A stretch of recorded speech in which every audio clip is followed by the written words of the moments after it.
Wah, senang banget ya akhirnya. Siapa yang senang hari ini kita bisa ibadah offline lagi? Terakhir saya ketemu sama Jemaat Bogor online ya. Tapi ketemu offline-nya itu 2019 waktu itu ya. Di Hotel Evita ya. Tapi hari ini saya kan anak Bogor ya. SMP teh di SMP 2 ya.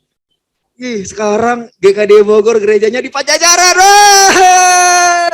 Semua karena Tuhan Yesus aja ya. Saya ngeliat mukanya nih seneng banget ya. Saya pas tadi malam datang ya, wow, ini Tuhan biasa ya di GKD Bogor tepuk tangan lagi ya untuk kerja Tuhan ya.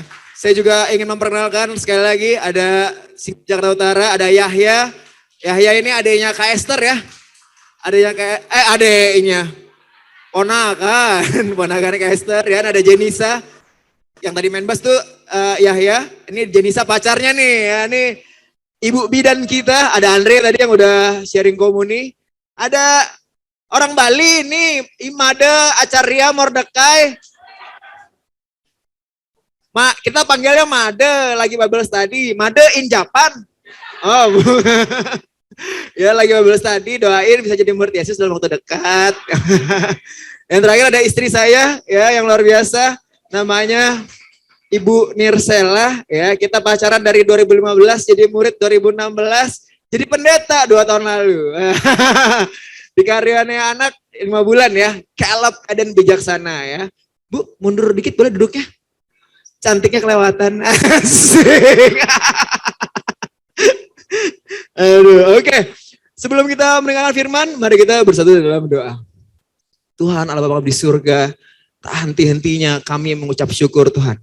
Engkau begitu baik Tuhan, Engkau begitu besar Tuhan.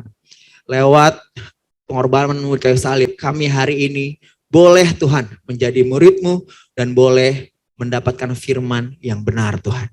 Terima kasih Tuhan, sertai hati kami, supaya hati kami menjadi ladang yang subur bagi firman-Mu. Dan biarlah selesai dari ibadah ini, kami makin semangat Tuhan, untuk terus memberitakan tentang kerajaan-Mu. Dan semakin banyak orang menjadi murid Yesus di kota Bogor Tuhan. Terima kasih Tuhan, hanya di dalam nama-Mu Tuhan Yesus kami berdoa dan mengucap syukur. Amin. Oke, slide-nya bisa? Saya udah lama gak khotbah nih. Nggak khotbah pakai ini. Biasanya di Zoom kan. Ini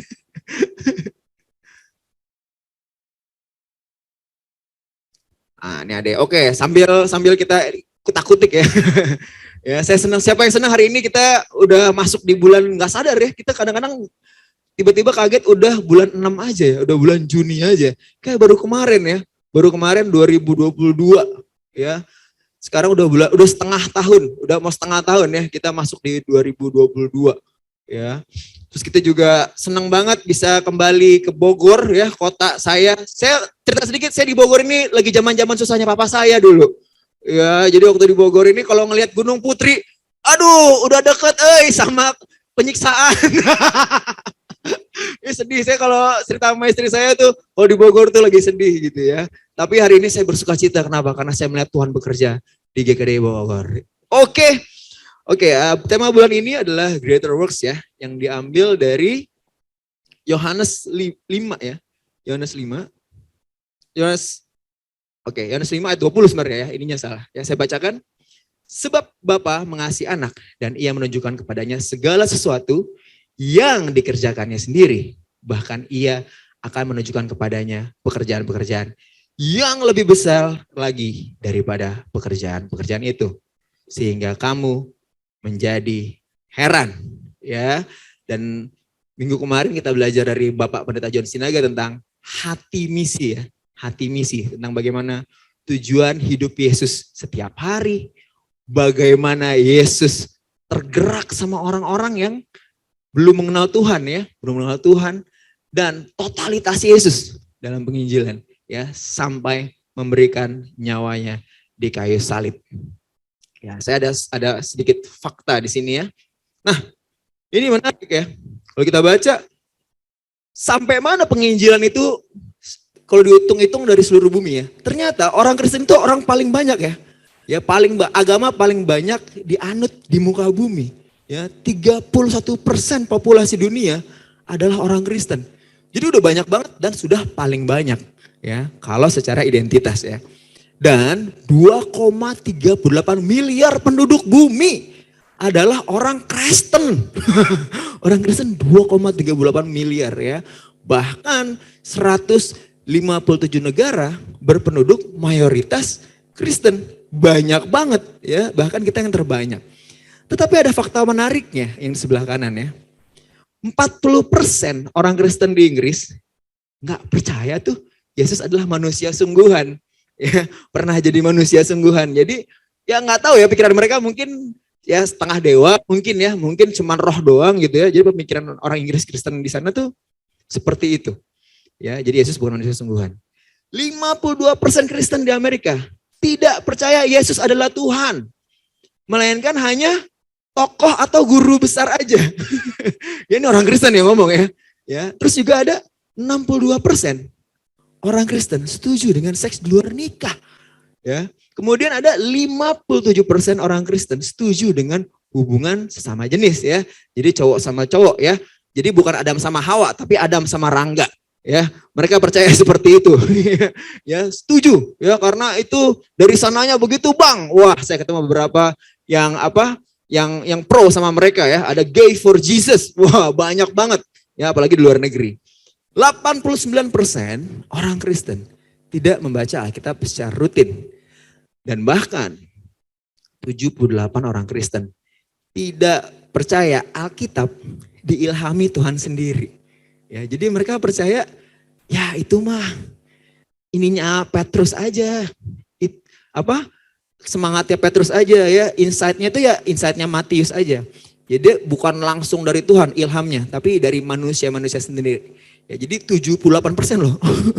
Jadi cuman 22% yang percaya bahwa Alkitab itu diilhami Tuhan sendiri. Ya, siapa yang sedih waktu baca fakta-fakta ini? Saya juga kaget ya. Waktu bikin bahan ini, sedih banget ya. Padahal penginjilan udah sampai seluruh bumi mungkin nih. Bahkan 30% populasi atau yang terbanyak itu orang Kristen. Tapi waktu kita baca sebelah kanannya, ini benar-benar orang Kristen atau bukan ya? Ya, ini benar-benar orang Kristen, pengikut Yesus yang seperti di Bible bukan ya? Kenapa? Karena, ini ayat yang terkenal sekali ya, Yohanes 3 ayat 16 ya. Karena begitu besar kasih Allah akan dunia ini, maka ia mengirimkan anak yang tunggal. Supaya setiap orang yang percaya di dalamnya tidak binasa, melainkan memiliki hidup yang kekal. Ya, jadi bukan sekedar percaya doang nih. Ternyata ya, Tuhan kirim Yesus, Allah sendiri. Bukan sekedar buat orang Kristen percaya doang. Percaya deh sama Yesus ya. Masalahnya apa? Setan juga percaya Yesus Tuhan. Ya, bedanya sama setan apa? Kita nggak ada ya. Ternyata di sini Yohanes 3:16, Tuhan kasih anak yang tunggal. Dia sendiri turun, capek-capek disalib. Bukan sekedar untuk kita percaya bahwa Yesus Tuhan, bukan. Tetapi supaya kita punya apa? Hidup yang kekal. Wow. Maka judul pelajaran saya hari ini adalah penginjilan yang dapat menuntun orang kepada kehidupan kekal. Ya. Siapa yang semangat? Wah, pengen punya hidup yang kekal. Ya, pengen punya semangat penginjilan. Bukan penginjilan yang biasa-biasa aja. Tetapi bisa menuntun orang kepada kehidupan yang kekal. Amin. Selanjutnya kita baca dari Perjanjian Lama ya. Hati misi ya. Tuhan itu bermisi gak mungkin dari Perjanjian Baru doang. Gak mungkin dari gedung ini doang. Ya bukan ya. Dari zaman kapan? Dari zaman Kejadian. Dari zamannya Abraham, Tuhan sudah pengen siapa dimenangkan. Kita baca. Kejadian 26 ayat 4-5. Aku akan membuat banyak keturunanmu seperti bintang di langit. Aku akan memberikan kepada keturunanmu seluruh negeri ini. Dan oleh keturunanmu, semua bangsa di bumi akan mendapat berkat. Karena Abraham telah mendengarkan firmanku dan memelihara kewajibannya kepadaku, yaitu segala perintah, ketetapan, dan hukumku. Ya, waktu saya baca ini, Ternyata dari zaman dulu ya, dari zaman Abraham, Tuhan udah pengen siapa diselamatkan, mendapatkan berkat itu siapa aja. Semua bangsa di bumi. Ya, jadi kalau ada pengajaran yang katakan Tuhan pilih-pilih, ya ini pilih ini, kamu diciptakan untuk masuk neraka, enggak ada ya pengajaran seperti itu. Alkitab buktikan dari sejak perjanjian lama Tuhan mau semua bangsa di bumi mendapatkan berkat, ya. Tetapi menariknya setelah berbicara seperti itu, Tuhan bilang, Abraham mendengarkan firman-Ku dan memelihara kewajibannya kepadaku, yaitu segala perintah, ketetapan, dan hukum-Ku. Ya, jadi ada satu syarat untuk kita menjadi berkat bagi semua bangsa di bumi. Yaitu apa? Mendengarkan firman. Enggak sampai mendengar doang. Tetapi harus apa? Memelihara kewajibannya kepadaku. Segala perintah, ketetapan, dan hukumku. Nah, bagaimana korelasinya? Ya, hubungannya sama perjanjian baru gimana? Ya, seperti kita tahu. Matius 28 ayat 19 sampai 20. Katakan apa? Karena itu, pergilah, jadikanlah semua bangsa muridku.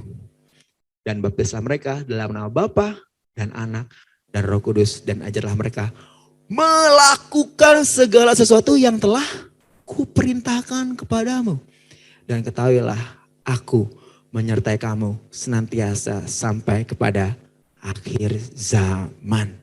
Ya, berarti waktu kita jadi murid Yesus, itu bukan apa? Bukan akhirnya. Ya, banyak kita kadang-kadang ketika belajar Alkitab, sudah jadi murid Yesus, senang, yes, senang. Tapi jangan lupa, kita harus memastikan hidup kita atau orang yang kita bantu untuk apa? Melakukan segala sesuatu yang telah diperintahkan kepada kamu. Ya. Dan kita jadi murid Yesus, penginjilan ya. Ini banyak salah kaprah. Penginjilan banyak kita goal sampai jadi murid. Selesai, bye freelance. Jadi freelance Kristen. Enggak. Penginjilan itu sampai kapan? Sampai akhir zaman. Ya, kita harus pastikan hidup kita. Pastikan orang yang kita bantu. Sampai kapan? Sampai nikah? Enggak. Ya, sampai steady? Enggak. Sampai jadi PDG leader? Enggak. PDG leader, sampai jadi pelayan? No. Sampai akhir zaman. Ya. Dan menariknya di 1 Yohanes 2 ya. Ayat 2 sampai 3 saya bacakan. Dan ia adalah pendamaian untuk segala dosa kita. Dan bukan untuk dosa kita saja. Tetapi juga untuk dosa seluruh dunia. Balik lagi ayat ini katakan, Tuhan gak pilih-pilih. Ya, kamu masuk neraka dari lahir gitu. Enggak. Tuhan mau seluruh dunia diselamatkan. Dan inilah tandanya bahwa kita mengenal Allah. Yaitu jikalau kita menuruti perintah-perintahnya. Sangat menarik ya. Ketika Tuhan dari perjanjian lama bilang apa? Semua bangsa di bumi diikuti sama apa? Memelihara perintah, ketetapan dan hukumku. Di perjanjian baru sama. Setelah dia ngomong semua bangsa lakukan apa yang diperintahkan. Di 1 Yohanes juga di zaman rasul-rasul dibilang apa? Seluruh dunia pengen. Ya, Tuhan pengen seluruh dunia diselamatkan, dihapus dosanya. Jikalau kita menuruti perintah-perintahnya. Ada satu hal yang gak bisa dipisahkan dari penginjilan. Yaitu apa? Mendorong orang atau kita sendiri melakukan perintah-perintahnya. Amin. Ya, tidak bisa dipisahkan ya dari perjanjian lama sampai perjanjian baru. Dua hal ini, penginjilan semua bangsa selalu diikuti sama apa? Sama melakukan perintah-perintahnya. Jadi gak mungkin kita hari ini mengklaim diri kita murid Yesus. Ya, percaya Yesus. Tapi apa? Hidup kita jauh dari firman Tuhan. Gak mungkin. Ya, itu perasaan kita aja kita murid Yesus. Di mata Tuhan sih enggak. Ya, kenapa? Karena Tuhan bilang di sini, kalau kamu mengenal Allah, kamu menuruti perintah-perintahnya. Amin. Kita baca sedikit di bagaimana ketaatan Tuhan Yesus. Ya, kita baca di Matius 28, 26 ayat 39. Maka ia maju sedikit, lalu sujud dan berdoa katanya, ya Bapakku, jikalau sekiranya mungkin, biarlah cawan ini lalu daripadaku. Tetapi janganlah seperti yang ku kehendaki, melainkan seperti yang engkau kehendaki. Ini ketika Yesus mau disalib, ya. Di situ Yesus manusia aja, takut, capek, sedih. Ya betapa mengerikannya besok ya. Kebayang kalau kita tahu besok meninggal gitu ya dengan cara seperti itu, kita pasti stres berat. Ya, tanggal tua aja kita kadang-kadang stres kan. Kapan nih gajian? Oh masih tanggal 11. Ya, kadang bisa stres bener ya. Apalagi kita tahu besok kita akan mati dengan cara yang mengerikan. Ya, dengan cara yang mengerikan dan kita tahu kita itu nggak salah sama sekali. Ya, dan di sini Yesus sendiri bisa aja sebenarnya dia panggil malaikat ya. Ada lagunya ya. Dia bisa panggil ribuan malaikat, bisa. Ya, tetapi apa? Saya waktu baca ayat ini, saya makin mengerti. Tuhan adalah Tuhan yang tidak pernah ingkar janji. Saya pernah Bible study sama orang, dia tanya begini, dia orang agnostik. Orang agnostik, ya, belagu gitu ya. Bukan anak orang kaya, tetapi dia sendiri yang kaya. Sumuran saya, ya, S2 UI, pinter banget. Dia nanya begini, kenapa Tuhan nggak matiin aja sekalian Nuh? Supaya apa? Supaya recycle semua. Dari nol. Repot-repot. Ya kan, dikasih air bah, tapi nggak semuanya mati. Ya, ada keturunan Ham yang jahat-jahat ada ya. Ada orang Niniwe itu keturunan Ham itu jahat semua. Kenapa Tuhan begitu? Kenapa nggak recycle aja? Jawaban saya satu, karena Tuhan tidak pernah ingkar janji. Tuhan sudah janji sama Hawa bahwa Dia akan kasih keturunan Hawa untuk menghancurkan kepala ular. Di situ saya baru ngeh lagi. Tuhan, saya suka tulis ya. Apa hal-hal yang nggak bisa Tuhan lakukan? Ada loh, Tuhan nggak bisa lakukan. Salah satunya apa? Tuhan nggak bisa ingkar janji. Amin. Ya, Tuhan nggak bisa berbohong. Ya, itu membuat saya makin secure. Ya, waktu saya meninggalkan pekerjaan saya yang lama. Ya, ini bukan tentang uang. Ini bukan tentang jabatan, bukan ketenaran, bukan. Ya, apalagi saya keluarga ini, keluarga lumayan, YouTuber lumayan gitu ya. Saya dicecer gitu. Kenapa nggak jadi YouTuber aja? Ya, kayak saya, kayak gue. Ya, kita bisa bersama-sama nih bareng-bareng. No. Kenapa? Karena saya mau menyelamatkan orang. Ya, saya mau terlibat dalam kehidupan teman-teman di sini semua. Supaya apa? Supaya saya bisa mengalami Tuhan. Saya bisa punya perjalanan iman sama Tuhan. Dan kita kadang-kadang bangga gitu ya. Siapa yang bangga di sini kalau jadi pegawai presiden langsung? Ya, UKP 4 gitu. Ya, saya pembantu presiden. Pasti kita bangga semua. Ya, kita bangga ya. Ada juga ya pegawai Microsoft ya. Di beberapa ministry kita ada yang juga pekerjaannya bagus. Mereka bangga sama siapa melayani mereka. Tapi jadi pelayan Tuhan. Ya, hari ini saya menjadi pelayan Tuhan. Saya jadi pelayannya Jenderal bintang miliaran. Hari ini bintang di dunia ada berapa? 5 maksimal. Di Indonesia 5, bintang 5 ya. Tapi Tuhan kita punya bintang miliaran yang selalu taat akan janji-janjinya. Amin. Ya. Maka poin saya yang pertama adalah penginjilan yang dapat menuntun orang ke dalam kehidupan kekal adalah penginjilan yang menuntun orang kepada apa? Ketaatan. Amin. Selanjutnya kita baca di Lukas 5 ayat 32. Aku datang bukan untuk memanggil orang benar, tetapi orang berdosa supaya apa? Supaya mereka nongkrong-nongkrong aja? Enggak. Ya, supaya mereka bertobat. Ayat ini sangat berbahaya kalau kita baca sampai berdosa doang ya. Kalau di Instagram, di Facebook ya. Saya juga pernah digituin sama orang soalnya. Wah, lo orang bener, gue orang berdosa. Yesus bro, enggak manggil orang bener kayak bro, enggak. Yesus tuh manggil orang berdosa kayak saya. Iya, buat bertobat. Bukan buat nongkrong doang. Ya, makanya baca Alkitab harus full ya. Jangan kita lihat Yesus main sama pemungut cukai, sama bekas pelacur ya, sama perempuan nggak bener. Dia bukan nongkrong-nongkrong doang gitu ya. Enggak, dia nggak accept feeling doang. Tapi dia apa? Dia break dosa orang itu. Supaya apa? Supaya mereka bertobat. Ya, saya tadi spend time ya berapa ya dengan brother di sini. Wah, serem-serem. Dulunya gimana? Tetapi karena Tuhan doang, mereka mau bertobat. Bukan gitu, ya di sini ya, buat abang-abang ya, termasuk buat Mado ya, atau buat Andre yang tadi ya. Saya ketemu lagi main basket gitu ya. Nama Andre, wah orang Kristen nih. Weh, gereja di mana? Asik. Oh saya Katolik bang. Wah hujan nih bro, asik kita ngobrol-ngobrol yuk, asik. Ya, kalau nggak hujan mungkin hari ini Andre nggak jadi murid mungkin Andre ya, nggak ketemu lagi soalnya kan. Ya, tapi saya percaya ya, setiap kita dimanapun kita berada gitu ya, kita ada kesempatan untuk apa? Untuk mengkonekkan orang itu sama Tuhan, supaya mereka bertobat. Amin. Di Lukas 24 ayat 47 juga berkata, dan lagi dalam namanya, berita tentang pertobatan dan pengampunan dosa harus disampaikan kepada segala bangsa, mulai dari Yerusalem. Kenapa Tuhan bilang dari Yerusalem? Karena mereka asal dari Yerusalem, ya, Yudea, Samaria, makin besar, ya. Di sini menarik, ya. Apa yang harus diberitakan pada segala bangsa? Yaitu apa? Pertobatan dan pengampunan dosa.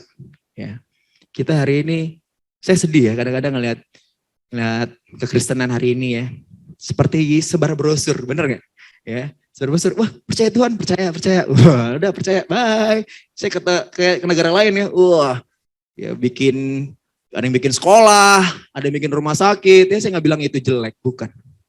Tapi apakah kita hari ini menyampaikan pertobatan? Apakah hari ini kita melakukan penginjilan sampai mereka tahu gimana caranya bertobat? Atau cuma percaya doang? Balik lagi. Ya, atau kita mau bikin apa? Ya, rumah sakit, sekolah gitu ya. Tapi kita nggak bikin mereka bertobat. Ya, itu baik. Tapi apakah itu benar? Gak. Makanya banyak tadi ya fakta-fakta di depan ya. Orang jadi Kristen mungkin karena pernah dibantu, ya, atau pernah bersekolah, ya, atau pernah ditolong, tapi tidak sampai mereka bertobat. Ya, ini yang berbahaya. Ya, kita percaya gitu ya, bahkan kita jadi murid Yesus bisa berbahaya kalau kita nggak terus bertobat setiap harinya. Siapa yang semangat untuk bertobat setiap harinya? Amin. Oke, selanjutnya kita baca di Matius 7. Ayat 21. Ya itu ijo-ijo harusnya centang tuh, cuma nggak kebaca. Ya. Bukan setiap orang yang berseru kepadaku, Tuhan, Tuhan, akan masuk ke dalam kerajaan sorga. Melainkan dia yang melakukan kehendak Bapakku yang di sorga. Ya, di sini bilang, nggak cukup kamu berseru. Ya, nggak cukup kamu cuman di mulut doang. I love Jesus. I love you. Ya, saya percaya Tuhan. Wah, setiap pagi ya semangat banget, nangis sama Tuhan. Wah, saya dulu gitu. Pagi-pagi saya saat teduh nangis. Nyanyi 2-3 jam. Habis itu ngerokok lagi. Ya kan? Gombal. Tahu nggak gombal? Di mulut doang. Ya, bisa kebayang hari ini saya sama istri saya. Bayangin ya. Saya Tuhan ya, istri saya itu ya kita semua. Ya. Setiap pagi saya bilang, I love you Jordan. Ya, Jordan, Lord I give you my heart. I give you my soul. Wow, udah kasih hati, kasih jiwa.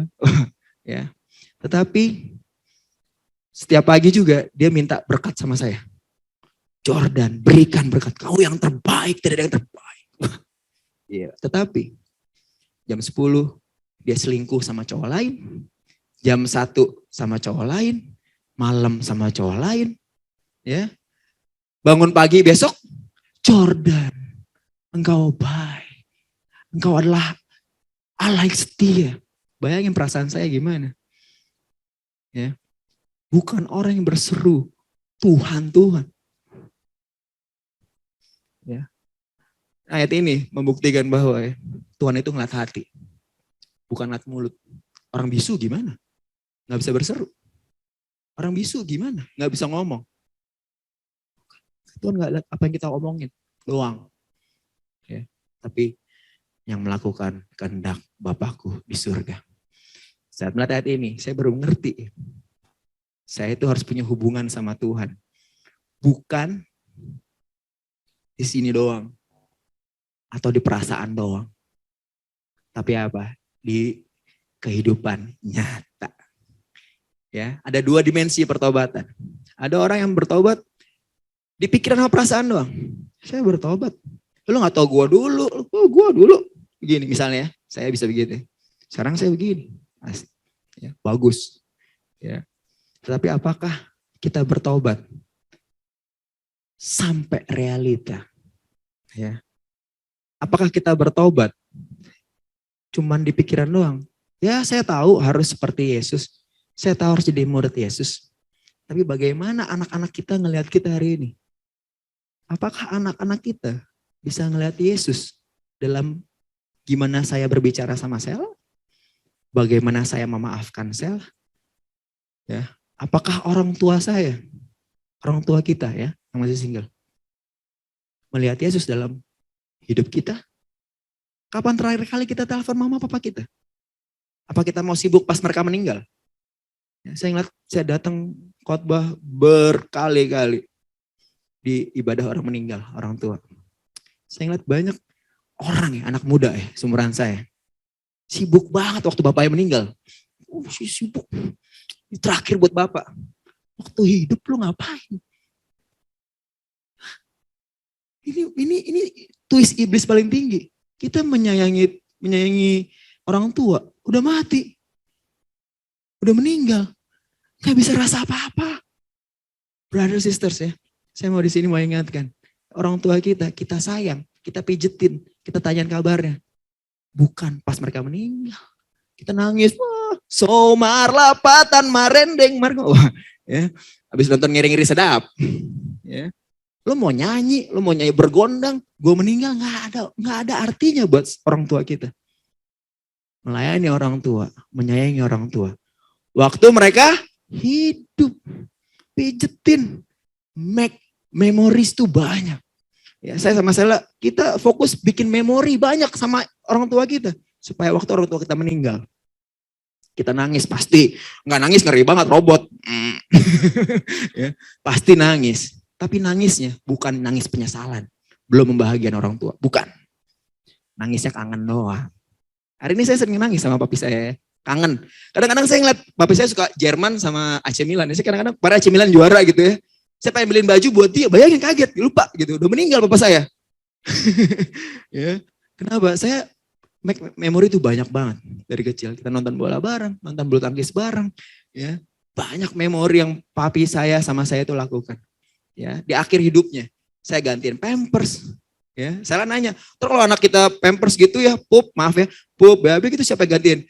Bapak gue aja gue yang gantiin, saya yang tenang aja. Apalagi anak kita. Ya, ya, makanya saya waktu papi saya meninggal, saya nangis kangen doang. Tapi saya tidak pernah menyesal. Ya, ibarat saya tahu, saya nangis, saya tegar-tegar aja. Saya ngomong apa? Papa mama kamu masih ada. Kamu layanin. Ya, pertobatan kamu, jangan di sini doang. Sayang itu bukan di sini. Sayang itu dari realita. Amin. Maka dari itu, poin saya yang kedua adalah penginjilan yang dapat memimpin orang ke dalam hidup yang kekal adalah penginjilan yang menuntun orang kepada pertobatan. Amin. Selanjutnya kita baca Matius 24 ayat 11 sampai 13. Banyak nabi palsu akan muncul dan menyesatkan banyak orang. Dan karena makin bertambahnya kedurkaan, maka kasih kebanyakan orang akan menjadi dingin. Tetapi orang yang bertahan sampai pada kesudahannya akan selamat. Ya, seperti Matius 28 tadi ya, 19-20. Ya. Di sini katakan apa? Tetapi orang yang bertahan sampai pada kesudahannya akan selamat. Ya. Ketika kita menginjili orang, ketika kita memberitakan kabar baik, firman, ya, goal kita harus tahu. Sampai kapan? Sampai kesudahannya. Ya. Jadi ketika kita memutuskan untuk menginjil, ya, saya memutuskan menginjili istri saya dulu, pacar ya, istri saya, ya, teman basket saya, ya, ketika Yahya ya memutuskan untuk menginjili Jenisa, wah, ya, kita harus punya mindset apa? Kita harus memastikan hidup orang itu sampai kesudahannya. Amin. Kenapa? Karena Di 2 Timotius 4 ayat 5 sampai 8. Saya kayaknya minus nambah deh, sayang. Kayak saya selalu bangga sama mata saya nggak pernah minus loh dari kecil. Pas lihat ini kok salah-salah baca. Udah 35 soalnya lupa. Ya. Tetapi kuasailah dirimu dalam segala hal. Sabarlah menderita. Lakukanlah pekerjaan pemberita Injil dan tunaikanlah tugas pelayananmu. Aku telah mengakhiri garis pertandingan yang baik. Aku telah mencapai garis akhir dan aku telah memelihara iman. Sekarang telah tersedia bagiku mahkota kebenaran yang akan dikaruniakan kepadaku oleh Tuhan, Hakim yang adil pada harinya. Tetapi bukan hanya kepadaku, melainkan juga kepada semua orang yang merindukan kedatangannya. Ini ayat keren banget. Di sini ayat Paulus ya, mengencourage Timotius untuk apa? Untuk kuasai diri dalam segala hal ya. Segala hal loh, kita harus menguasai diri. Sabarlah menderita. Ya. Selain sabar, jangan sabar doang. Ya, kita kadang-kadang bisa sama penderitaan kita bisa apa? Kita bisa mengasihani diri kita sendiri. Bukan mengasihani. Oh saya mah nggak bisa. Saya mah bukan Bro Jordan, saya mah bukan Bro Andre, saya mah bukan Bang John, Kadame, saya mah nggak bisa. Ya saya mah siapa atuh? Saya mah cuma remahan bakwan. Kalau kata anak Jaksel ya, gue mah cuma remahan bakwan bro. Ya, nah tetapi Tuhan Paulus nggak sampai situ. Sabar menderita. Ingat, seberat apapun penderitaan kita, ya, sehancur apapun hidup kita hari ini, ya. Semiskin apapun, senggak punya uang apapun hari ini. Tuhan bilang apa? Lakukanlah pekerjaan pemberita Injil dan tunaikanlah tugas pelayananmu. Saya percaya ya, setiap kita Tuhan ada talentanya. Tuhan kasih talenta buat kita. Ya, banyak orang bingung kan. Kayaknya pelayanan itu main musik, bener gak? Pelayanan tuh apa? Khotbah, nyanyi. Wah, saya nggak bisa bro begitu. Bukan itu doang. Penginjilan, bukan cuman ngajar Bible doang. Kita kadang-kadang fokusnya, saya nggak bisa ngajar bro, nggak bisa ngomong bro. Iya, setiap tim study yang saya bentuk, pengajarnya cuma itu kok. Kenapa? Karena yang lainnya tim support. Ada apa? Yang tanyain kabar. Gimana kabarmu Made? Ya, 42.000 sampai Bali. Iklan Panther zaman dulu. Belum lahir nih. Ya, 42.000 bensin ya makannya nggak tahu berapa. Ya, jadi tunaikanlah peranmu. Kita bisa melayani apapun. Kita care sama orang aja. Care aja. Gimana kabarnya bro, sis? Gimana kabarnya sis? Itu udah apa? Udah pelayanan kita. Itu udah apa? Memberitakan Injil. Lewat firman yang kita ajar? No. Lewat kasih Tuhan. Memperhatikan orang. Dunia ini adalah dunia yang terluka, saya yakin. Ya, sehebat apapun orang di luar sana. Ya, sehebat apapun orang-orang di keluarga saya itu. Mereka tetap butuh Tuhan. Mereka adalah orang yang terluka. Hari ini ya, keluarga saya yang lumayan-lumayan itu. Kalau curhat sama siapa? Sama saya. Sama saya lah. Tiap hari. Mau jadi murid gak? Belum. Gak masalah. Kenapa? Karena goal kita. Ya ini kadang-kadang bisa salah orang. Goal kita menginjil. Bukan orang itu jadi murid. Bukan yang utama. Tetapi apa? Tetapi karena Tuhan Yesus udah mati di kayu salib. Tuhan Yesus udah mati di kayu salib. That's why. Itulah karena kita mau menginjili orang. Ya, karena kita goal utamanya supaya orang taubat, supaya. Saya mau belajar baca kitab supaya saya. Bukan, itu yang utama. Itu benar, itu bonus. Tetapi yang utama adalah karena Tuhan Yesus udah mati di kayu salib. Itu yang membuat kita bensin gak pernah habis. Orang mau nolak saya, orang mau hina saya, lu ngapain jadi pendeta? Ya, emang tuh Tuhan Yesus bakal bayarin susu anak lo di Indomaret? Saya digituin. Sayang talenta lo bro. Jordan yang gue kenal gak kayak gini. Ya emang bagus, berarti gue berubah hidupnya. Ya, saya dihina sampai segitunya. Tapi saya gak akan jatuh. Ya, kenapa? Karena Tuhan Yesus udah mati di kayu salib. Amin. Ya, saya berjuang hari ini sama saya menobatkan orang. Orang banyak juga nggak kan kadang-kadang ya. Kan dunia ini dunia yang terluka sekali lagi. Ya, mereka banyak dibohongin pendeta. Mereka banyak lihat orang-orang yang mereka anggap kudus hidupnya nggak benar. Bisa orang tua mereka, bisa teman mereka. Ya. Tapi kuncinya di sini adalah apa? Kita melakukan perjanjian pemberita Injil sampai garis akhir. Sampai saya tua, makanya saya pilih Sela buat jadi istri saya. Saya nggak cari chemistry, saya cari misi. Saya cari perempuan yang punya misi dalam membesarkan kerajaan Allah. Sama mindsetnya. Kalau kita chemistry doang, ya makin lama saya makin jelek. Istri saya juga makin tua, bener nggak? Ya, 40, 50, masa ada yang makin tua makin ganteng, Benjamin Button ya gitu. Makin lama makin kecil. Ya, ini makin lama pasti kita makin ribut, makin tua, makin kita jalan gitu ya dulu, jalan di Ancol gitu, jalan nomor 21, saya gandengan tangan. Sekarang jalan di depan itu udah tolak angin, mana tolak angin? Tolak angin. Ya. Dulu kita bandel, minum bir, sekarang minum tolak angin pakai teh. Sosro, teh hitam. Paling enak ya dia dicampur ya.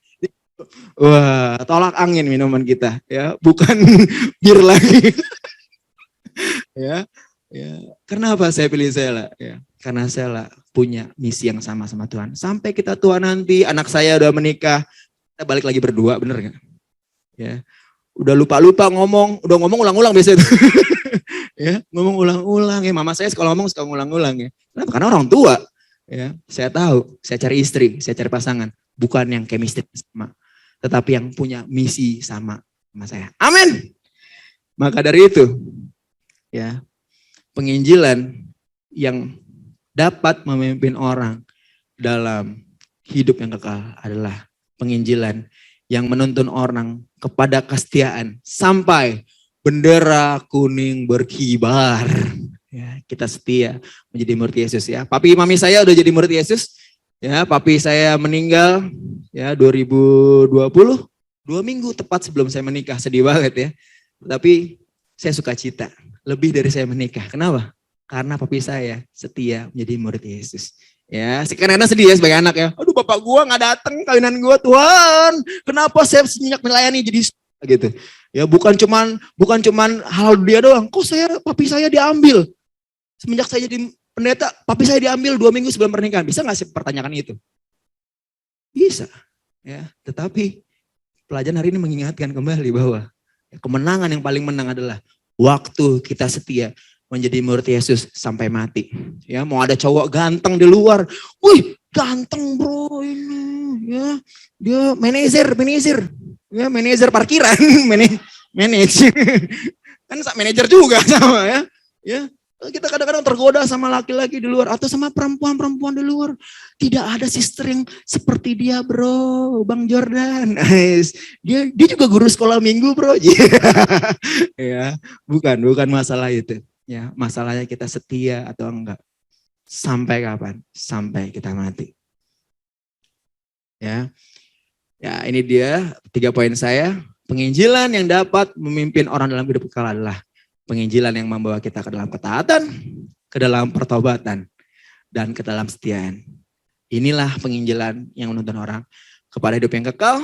Dan yang terakhir, nah ini menarik nih dari Kirk Cameron ya.